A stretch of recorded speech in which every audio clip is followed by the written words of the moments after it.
Hello everyone. We know this is an interview time. It is very critical and the last step. So we have Shubhra Ma'am here with us. We would like to know from Ma'am what approach should be used. And Ma'am, what are your views on it?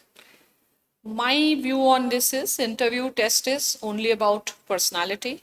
So I again emphasize personality, personality, personality. There is no need that at this point of time you madly run for collection of facts which is not needed. Work with your personality because this is what the exam is about. So Ma'am, how do you define what is personality?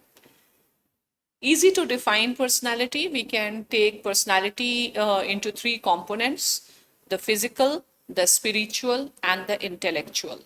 So I believe that your physical personality is also a reflection of your intellectual and spiritual qualities, but people may not understand spiritual and all. So I will say focus on your intellectual qualities and your intellect, your smartness. That is going to be the most vital part of your personality.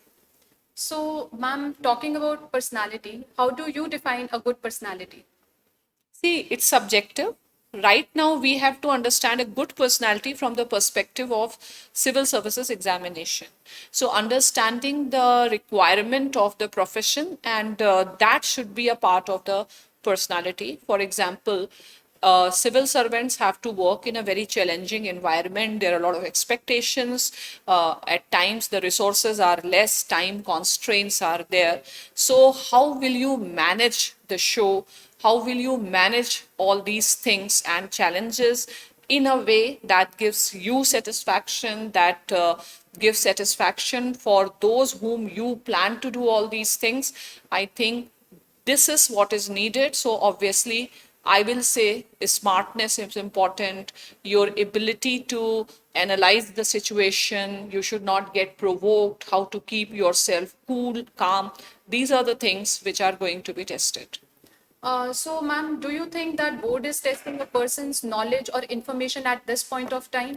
Yeah, it is a mistake that I see students running after facts and all. It's not like, because there is no limit to knowledge and information. What the board is testing is not just that how much information you have, but what you do with that information. How do you process that information? How you make a meaningful use of that information?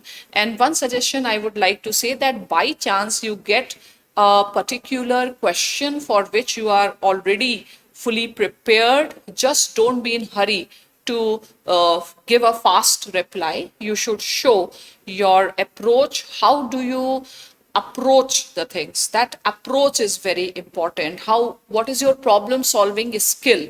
Because no amount of training will ever be sufficient. You have to be performer on the spot, and you have the skills to perform on the spot is very important.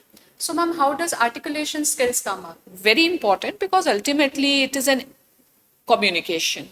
Fine. And many students, they may know, but they may not able to speak. So that is why you sit in front of the mirror, you can keep on recording what you are speaking and see how you can have more and more clarity on articulation. And this is what is to be practiced, because we may know a lot, but we may not be able to speak.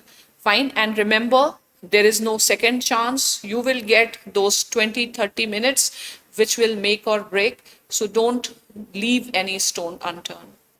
Thank you so much, ma'am, for giving an overview on this topic. We would like to end this session here, and we'll come up with more such videos so that it will help you in achieving your target. Thank you. Thank you. All the best.